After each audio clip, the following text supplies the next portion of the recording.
Chairman FPR इस वक्त press conference कर रहे हैं। इलेक्शन है जो 30 जून को ईयर क्लोज होगा, उसमें हम 6 ट्रिलियन की कलेक्शन एक्सपेक्ट कर रहे हैं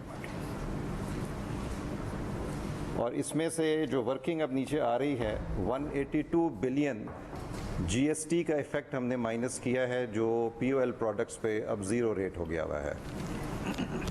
सो एक्चुअल बेस हमारे पास अब आती है 5818।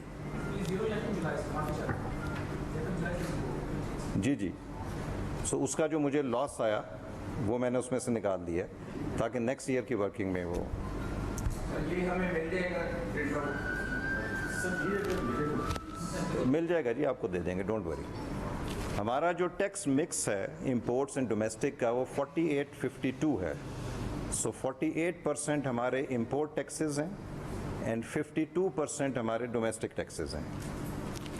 सो ऊपर 5818 का 48% is 2793। Import taxes and domestic taxes जो हैं वो 3025 हैं।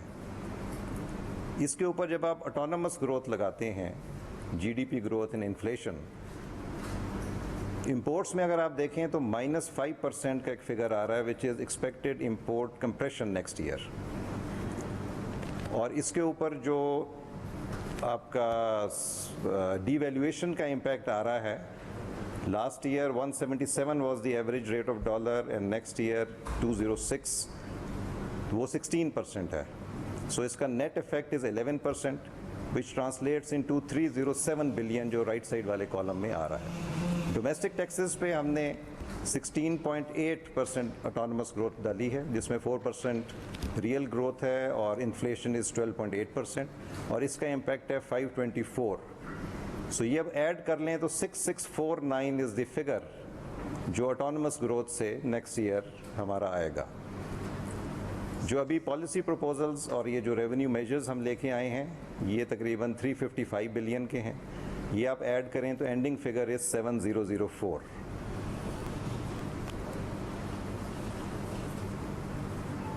इस पे कोई क्वेश्चन है या बाद में क्वेश्चन करेंगे आप बहुत मुस्कुरा रहे हैं, लगता है कोई सर ब्रीफिंग हो जाए। ओके, उसके बाद करेंगे, वरना फिर वो बहुत ज़्यादा उसमें टाइम लग जाएगा। सो ये गाइडिंग प्रिंसिपल्स हैं जी, थोड़ा सा मैंने आपको पहले बता दिया था और प्राइम मिनिस्टर साहब का इस दफ़ा बहुत ज़्यादा इन चीज़ों पे फोकस था कि जो अनयूटिलाइज्ड रियल एस्टेट है और नॉन प्रोडक्टिव प्रॉपर्टीज़ हैं उनको टैक्स होना चाहिए।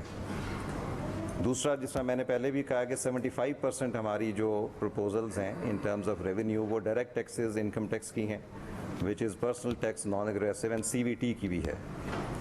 टैक्सिंग हाई इनकम अर्नर्स, ये भी एक बहुत बड़ा इसमें हमने जो भी हमारी प्रोविजंस हैं आप आगे देखेंगे कि इसको हमने इन लाइंस पे किया है। सैलरीड इंडिविजुअल्स को हमने रिलीफ दी है और उनके जो स्लैब्स हैं उनको रिवाइज़ किया है।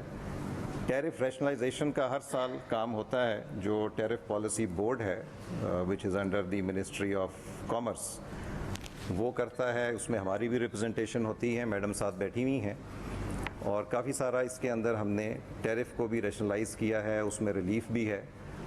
Higher cost to non filers, so जो हमारा डिफरेंशियल टैक्सेशन है एटीएल एंड नॉन एटीएल की, उसको हमने मज़ीद गैप उसका बढ़ाया है। रिड्यूसिंग कॉस्ट ऑफ कंप्लायंस, बहुत सारे प्रोसीजर्स हमने सिंप्लीफाई किए हैं, बहुत सारी पावर्स डेलीगेट हुई हैं जो आगे जाके आपको बताते हैं। And lastly consultation with stakeholders, ये हर साल हमारा जब बजट मेकिंग का प्रोसेस स्टार्ट होता है, सो जितने स्टेक होल्डर्स हैं, हमारे चेंबर्स ऑफ कॉमर्स हैं, FPCCI है, ICAP है, ट्रेड बॉडीज़ हैं, इनकी जो भी रिप्रेजेंटेटिव्स हैं उनके साथ हम कंसल्ट करते हैं। ऑन टॉप ऑफ दिस, इस दफ़ा आपको पता होगा कि ट्यूसडे को परहैप्स प्राइम मिनिस्टर ने एक मीटिंग चेयर की थी जो प्री बजट कॉन्फ्रेंस थी और उसमें भी इंडस्ट्री के रिप्रेजेंटेटिव्स थे। वहाँ भी बहुत सारी बातें हुई, बहुत सारी प्रपोजल्स उन्होंने दी और बहुत सारा मटेरियल मुझे इन राइटिंग प्रिंट फॉर्म में भी वहाँ दिया गया जो लोग वहाँ मिले। सो ये जो अब आगे हमारी प्रपोजल्स हैं उसमें जहाँ जहाँ हम लोगों को, इंडस्ट्री को एकोमोडेट कर सकते थे या जहाँ उनके कोई प्रोसीजरल इश्यूज़ थे, वो सारे हमने उसके अंदर एड्रेस किए हैं। So we'll start from customs. Madam आप आगे अगर तो कस्टम के रिलीफ मेजर्स हैं, मैं रिक्वेस्ट करूंगा मैडम को कि इस पे जी। Chairman FBR Asim Ahmed news briefing दे रहे हैं। अभी वक्त हुआ है एक ब्रेक का।